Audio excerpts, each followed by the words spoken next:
What's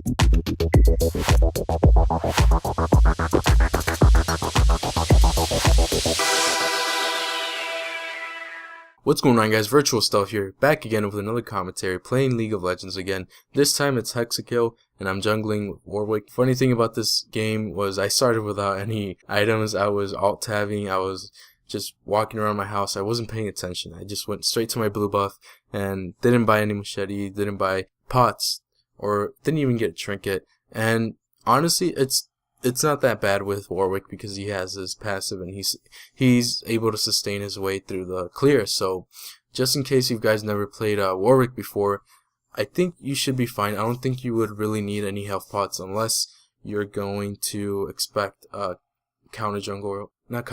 invade early on. Anyways, what I want to talk today about is how I got into YouTube, like basically my YouTube history, because I've been through 2 channels, I believe. Not really. I've been through 1 channel. I've been on a couple of different community channels that failed, that collapsed like pretty quick. I hope Safety Off the Site is actually going to stick around for a while and make it somewhere before we decide that we can no longer continue with it. Now, that's not saying I expect it to end, but you know, all good things come to an end. Anyways, so how I started YouTube, as you guys might know already, as I kind of explained in my last commentary, I may or may not have mentioned it, but I started gaming on PC. I started playing free-to-play games. The game that I was playing at the time was Fiesta, an online MMORPG, and that's just how I really got into online gaming. The reason why I'm mentioning this game is because like I was pretty much addicted to it. I wouldn't really say addicted to it to the point where like I was ignoring all my other daily activities like going to school and doing my homework and all that, but that's pretty much what I did the whole time when I had my free time. So I used to play that game. I made a couple of friends on there, and that's why I stuck around the online community, because like I realized people were really freaking cool. Since I was like, you know, kind of half obsessed, half addicted to it, I searched around videos on YouTube, and in this game they made a lot of music videos. They took songs that people really like, and then people just dance to it, because in the game developers put in a lot of dancing animations, so people just recorded and went crazy with it. I mean, I never figured out how they did this type of stuff. They did some really crazy stuff.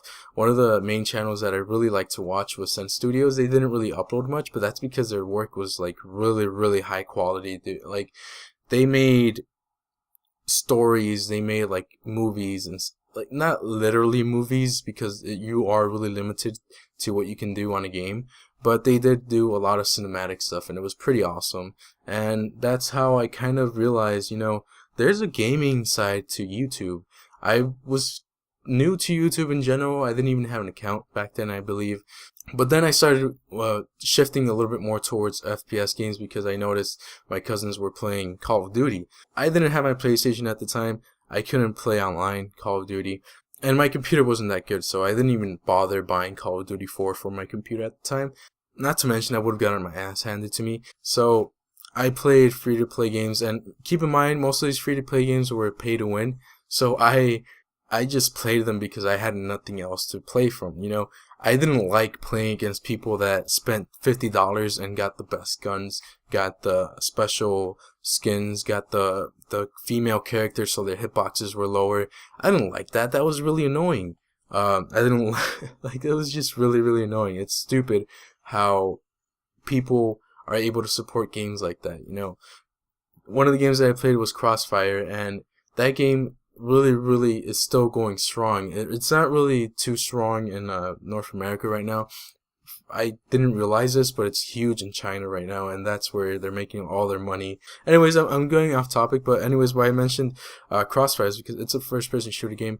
The game that I was really looking forward to was Blackshot, but it never came to North America. It got canceled by the publisher Outspark, which is why I heard of it. I pretty much followed Outspark for a long time. They're no longer with us. They closed their operations. But Blackshot, you know, I looked videos for those 2 games, and most of the videos I found were montages, and those were really freaking awesome. The one person I really remember the most watching montages from is a Tasty Cookie. Like, you guys can search him up.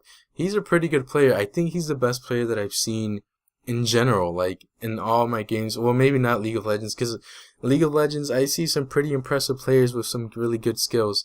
Unlike Call of Duty, I mean, honestly, Call of Duty, I don't really recall seeing too many really good players. Maybe Ronaldinho, and maybe some other people that I didn't really watch too much, like what's that guy's name? The guy with the 5,000 hands. Man, he's gonna kill me. You guys are gonna kill me for forgetting his name. The Mark of J. That's his name, man.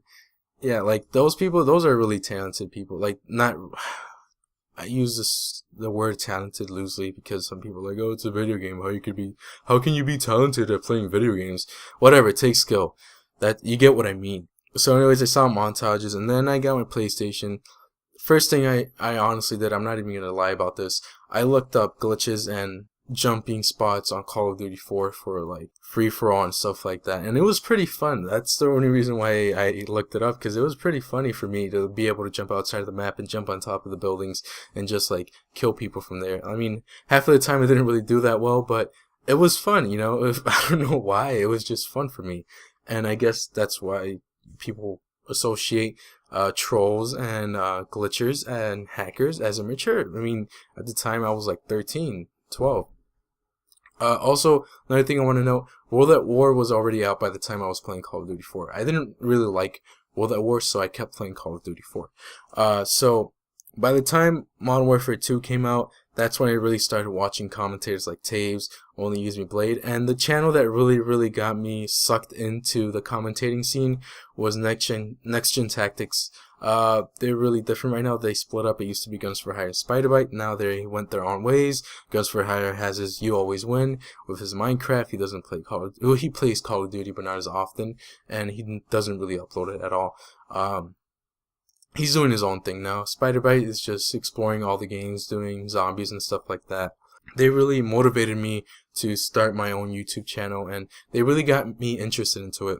I started off with Dazzle. I didn't really think it would be too necessary for me to get an HD PVR, and honestly, like I said, I was like 13, you know. I'm not gonna ask my parents for $200 for something that I can't explain to them what it's for, you know. So it was pretty hard for me to get the money to get an HD PVR and a blue snowball and all the equipment that I have today. You know, it's pretty hard. It was pretty hard for me to persuade them to get this stuff for me. Honestly, like, I'm not even gonna lie, I'm pretty spoiled. You know, I didn't really work for most of this. I worked for my headset. I worked for a couple games. That's about it. You know, everything else my parents bought for me, and I'm not gonna lie about that. So I started off with Dazzle. I didn't even have a microphone. I didn't even have a headset. The first commentary I recorded was with my Bluetooth. I was on the PlayStation 3. I recorded the game audio. No, not the game audio. The voice chat. You know, and that's how I did my first commentary.